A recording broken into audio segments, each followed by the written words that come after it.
Hello সবাইকে, আমি রাজীব আর তোমাদের আজকে থেকে আমি শুরু করলাম বেসিক ইংলিশ ডে 1। তো এই বেসিক ইংলিশে আমরা ইংরেজির একদম বেসিক থেকে শিখব। বেসিক মানে একদমই বেসিক। যেমন একটা উদাহরণ দিই, আমরা শিখব প্রথমে অ্যালফাবেট কাকে বলে। অ্যালফাবেট কাকে বলে, তো এতটাই বেসিক থেকে আমরা আজকে শিখব। তো তোমরা যদি জিজ্ঞাসা করি যে অ্যালফাবেট কাকে বলে, তোমরা অনেকেই পারবে আমি জানি, বাট তাও আমি বলে দিই যে ইংরেজিতে এ থেকে জেড পর্যন্ত, মোট 26টা লেটার থাকে। 26টি লেটার থাকে। তো এ থেকে জেড পর্যন্ত এই যে 26টা লেটার থাকে, এই 26টা লেটারকে কিন্তু একসাথে, এই 26টা যে লেটারটা, এই 26টা লেটারকে একসাথে কিন্তু অ্যালফাবেট বলবো। আমি একটু স্পষ্ট করে লিখে দিই যে ইংরাজিতে 26টি লেটারকে একসাথে অ্যালফাবেট বলে। আশা করি বোঝা গেল যে 26টা লেটারকে একসাথে আমরা অ্যালফাবেট বলে দেবো। এবার এই যে অ্যালফাবেট আছে না, এর দুটো ভাগ হয়, মানে অ্যালফাবেটের মধ্যে আমরা দু রকম সেন্টেন্স মানে কী বলে লেটার পাই। কিছু লেটারকে আমরা ভাওয়েলস বলি, কিছু লেটারকে আমরা কনসোনান্টস বলে থাকি। এবার ভাওয়েলস কোনগুলো? বাংলা যেমন আমরা স্বরবর্ণ ব্যঞ্জনবর্ণ পড়েছি, তেমন ইংরেজিতে আমরা ভাওয়েলস আর কনসোনান্টস পড়ব।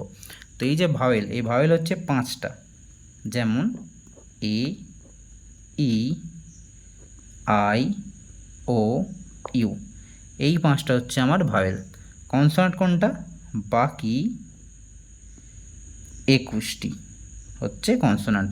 কিন্তু এই বাকি যে 21টা আছে, এর মধ্যেও কিন্তু দুটো ভাওয়েল আছে, সেটা হচ্ছে সেমি ভাওয়েলস। এই যে সেমি ভাওয়েলস, এই সেমি ভাওয়েলস হচ্ছে ওয়াই এবং জেড, ওয়াই জেড না, ওয়াই এবং ডাব্লু হচ্ছে সেমি ভাওয়েল। তো ভাওয়েলস হচ্ছে এ, ই, আই, ও, ইউ, এবং সেমি ভাওয়েলস হচ্ছে ওয়াই এবং ডাব্লিউ। কনসোনান্ট হচ্ছে বাকি 21টি, এই যে এ, ই, আই, ও, ইউ, এই 5টা ছেড়ে বাকি 21টা হচ্ছে আমার কনসোনান্ট। তাহলে অ্যালফাবেট জানলাম আমরা, তো এ থেকে জেড পর্যন্ত 26টা লেটার হচ্ছে অ্যালফাবেট। এই 26টার মধ্যে 21টা হচ্ছে কনসোনান্ট, 5টা হচ্ছে ভাওয়েল, আর দুটো হচ্ছে সেমি ভাওয়েল। এই সেমি ভাওয়েল কিন্তু কনসোনান্টের মধ্যেই আছে। ঠিক আছে, তো সেমি ভাওয়েল যদি এ থেকে বাদ দিই, তাহলে 19টা হচ্ছে আমার কনসোনান্ট। বোঝা গেল আশা করি। তো এই হচ্ছে আমাদের ব্যাপার পুরোটা। এরপরে আমাদের জানতে হয় যে লেটার কাকে বলে। কি জানতে হবে? যে লেটার কি, লিখে দিই লেটার কি বা কাকে বলে। লেটার মানে হচ্ছে বর্ণ। তোমরা বাংলা আশা করি জানো সবাই, না জানলে লিখে নেবে যে লেটার মানে হচ্ছে বর্ণ। লেটার মানে বর্ণ। আর যে অ্যালফাবেট, এই অ্যালফাবেটের বাংলা হচ্ছে বর্ণমালা। আমি পাশে লিখে দিই যে অ্যালফাবেট মানে হচ্ছে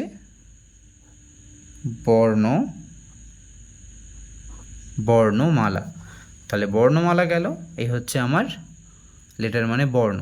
তাহলে আমি এটা কাকে বলে লিখি যে আমরা যা উচ্চারণ করি, অর্থাৎ যে কোনো শব্দের বা ধ্বনির লিখিত রূপ হলো লেটার বা বর্ণ। আশা করি বোঝা গেল। আমরা যা উচ্চারণ করি, অর্থাৎ যে কোনো শব্দের বা ধ্বনির লিখিত রূপ হলো লেটার বা বর্ণ। যেমন এ, বি, সি, ডি, ই, এফ, এমন করে পুরো জেড পর্যন্ত এই 26টা বর্ণ আছে। এই 26টা বর্ণকে একসঙ্গে বলা হয় অ্যালফাবেট বা বর্ণমালা, এবং এগুলোকে সিঙ্গেল মানে এ, বি, সি, ডি প্রত্যেকটা হচ্ছে এক একটা লেটার। আশা করি বোঝা গেল। এর পরের প্রশ্ন হচ্ছে আমার ওয়ার্ড কাকে বলে। ওয়ার্ড কাকে বলে বা ওয়ার্ড কি? এই ওয়ার্ডের বাংলা হচ্ছে শব্দ। ওয়ার্ডের বাংলা কি? শব্দ। তো যখন আমরা পড়বো যে শব্দ কাকে বলে, তখন আমরা পড়বো এমন করে যে কিছু লেটার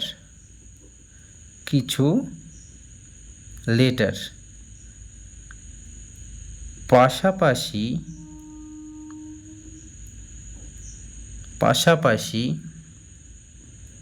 বসে যে অর্থ প্রকাশ করে, আচ্ছা যে অর্থ প্রকাশ করে লিখবো না, আমরা লিখবো বসে কোনো অর্থ প্রকাশ করলে, কোনো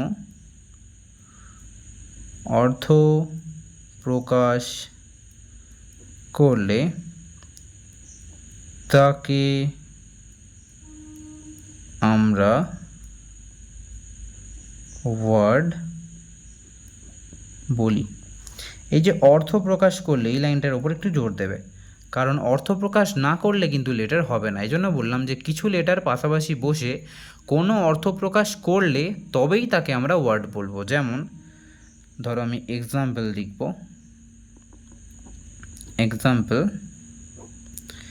আমি লিখলাম এ মানে হচ্ছে একটি। তো এই এও কিন্তু একটা লেটার, কিন্তু একটা শুধুমাত্র একটা লেটার আছে, সরি, এ তো একটা লেটারই, এ কিন্তু একটা ওয়ার্ডও। এ একটা ওয়ার্ড, কারণ এ মানে হচ্ছে একটি, তো এর একটা মানে আছে, এ একটা লেটার, কিন্তু একটা লেটার হয়েও এটা কিন্তু একটা শব্দ, কারণ এর একটা মানে আছে, এর মানে হচ্ছে একটি। তেমনই ANT, অ্যান্ড মানে হচ্ছে পিঁপড়ে, তো এই অ্যান্ডটা হচ্ছে একটা ওয়ার্ড। কিন্তু আমি যদি এমন লিখি যে TNA, এটার কোনো মানে হচ্ছে না, তো এটা কিন্তু কোনো ওয়ার্ড নয়। তাহলে পাশাপাশি বসলেই হবে না, আমাদের একটা মানে বোঝাতে কিন্তু হবে, তবেই সেটা একটা ওয়ার্ড হবে। যেমন যদি আরেকটা লিখি আমরা যে NOT, নট মানে হচ্ছে না, এই না কিন্তু একটা আমার ওয়ার্ড। তাহলে ওয়ার্ড আশা করি বোঝা গেল। তারপর আমাদের একটা প্রশ্ন আসে যে সেন্টেন্স কাকে বলবো? তাহলে সেন্টেন্স কাকে বলবো বা সেন্টেন্স কি? তো সেন্টেন্সও ওয়ার্ডের মতো খুবই সোজা। আমরা একটা পৃষ্ঠা উল্টে নিই। তো সেন্টেন্স হচ্ছে, ধরো আমরা লিখব যে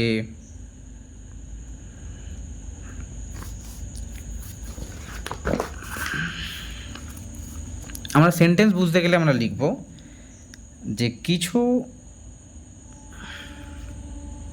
ওয়ার্ড পাশাপাশি বসে যখন একটি সম্পূর্ণ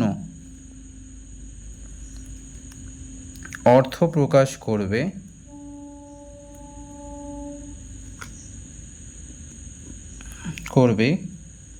তখন সেটিকে আমরা সেন্টেন্স বা বাক্য বলবো। তাহলে কি বলছি?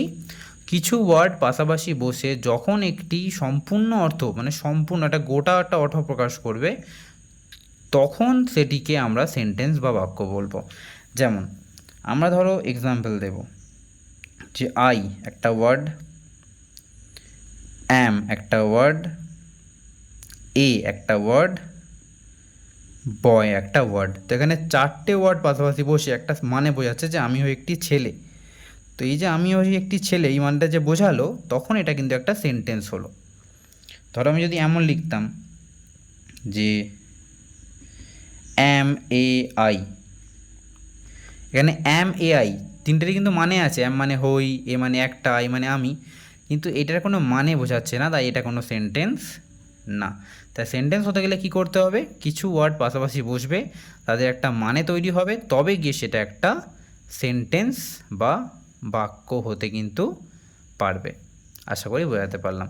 এবার যখন আমি সেন্টেন্স বোঝাচ্ছি, আরেকটা জিনিসও বুঝিয়ে দিই, সেটা হচ্ছে পার্টস অফ স্পিচ। এটাই কিন্তু আজকের লেসনের আমাদের শেষ টপিক। পার্টস অফ স্পিচ কি? যখন আমরা পার্টস অফ স্পিচ পড়বো, তাহলে আমরা এই কথাটা একবার দেখি। পার্টস অফ স্পিচ, পার্টস মানে হচ্ছে অংশ, অফ মানে এর, স্পিচ মানে বক্তব্য বা বাক্য ধরতে পারো তোমরা। তো একটা বাক্যের কিছু অংশকে আমরা বলি পার্টস অফ স্পিচ। একটা বাক্যই আমরা লিখি, এই এখানে একটা বাক্য আছে, আই অ্যাম এ বয়। এখানে আই একটা পার্টস অফ স্পিচ, অ্যাম একটা পার্টস অফ স্পিচ, এ একটা পার্টস অফ স্পিচ, বয় একটা পার্টস অফ স্পিচ। বোঝা গেল? না বোঝা গেলে এবার বুঝে ফেলবে। আমরা একটা সংজ্ঞা লিখি পার্টস অফ স্পিচের। আমরা লিখব যে বাক্যের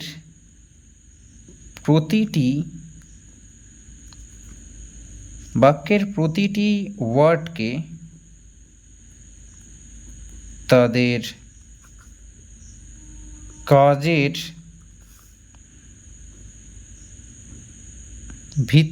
ভিত্তিতে মানে অনুযায়ী আর কি, কাজের অনুযায়ী 8টি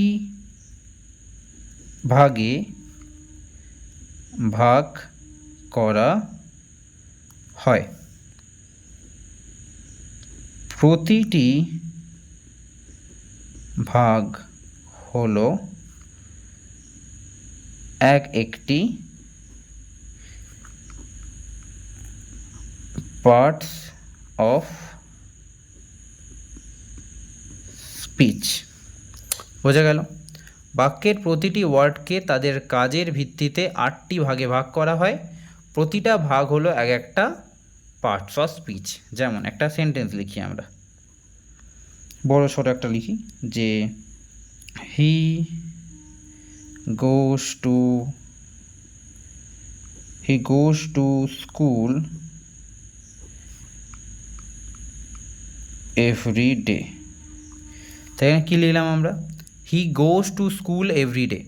তাহলে এখানে হি একটা পার্টস অফ স্পিচ, গোজ একটা পার্টস অফ স্পিচ, টু একটা পার্টস অফ স্পিচ, স্কুল একটা পার্টস অফ স্পিচ, এভরিডে একটা পার্টস অফ স্পিচ। এবার তাদের কাজের ভিত্তিতে মানে কে কী কাজ করছে? হি আমাকে একজন সাবজেক্টকে বোঝাচ্ছে, হি একটা প্রোনাউন। কেন হি প্রোনাউন? কারণ হি এখানে কিন্তু আমাদের বলছে অন্য কারো কথা। তো প্রোনাউন যখন আমি বলছি তোমাকে নাউনও শেখাতে হয়, তার আগে এটা একবার বুঝে নাও ভালো করে একবার, যে বাক্যের প্রতিটা ওয়ার্ডকে তাদের কাজের ভিত্তিতে 8টা ভাগে ভাগ করা হয়। প্রতিটা ভাগ হলো একটা পার্টস অফ স্পিচ। এটা বোঝা গেছে? এটা যদি বোঝা যায় তাহলে এটা একবার দেখে নাও যে প্রত্যেকটা হচ্ছে একটা পার্টস অফ স্পিচ। কটা পার্টস অফ স্পিচ আছে? 1 2 3 4 5, 5টা পার্টস অফ স্পিচ আছে। এবার আমি তোমাকে 8টা এক করি, আজকে ভাগ বলে দিই। নেক্সট যখন ক্লাসটা হবে তখন আমরা কিন্তু এই নাউন প্রোনাউনটা ভালো করে শিখবো। কারণ এখন তোমাকে আমি যে প্রোনাউন বলতে শুরু করি তুমি বুঝবে না অতটা, কারণ তোমাকে আমি নাউন এখনও শেখাইনি। তো আমি তোমাকে আজকে 8টা ভাগ বলে দিই, তারপরে কিন্তু পরের দিনে আমরা একটা ভাগ আলোচনা করব। 8টা ভাগের মধ্যে প্রথম ভাগ হচ্ছে আমাদের নাউন। এগুলো একটু নোট করে নেবে খাতায়। প্রথম ভাগ হলো নাউন, সেকেন্ড হচ্ছে প্রোনাউন,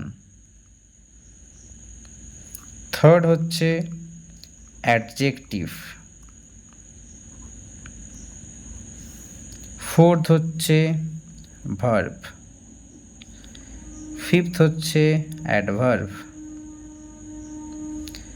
সিক্স হচ্ছে প্রিপোজিশন, এখানে সেভেন্থ হচ্ছে আমার কনজাংশন, একদম লাস্ট 8 নম্বর হচ্ছে আমার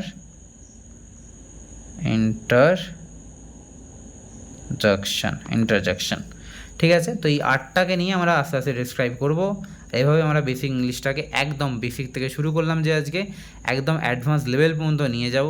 তো তার জন্য স্টে টিউন আর সাবস্ক্রাইব করে দিও রাজীবস টিচিং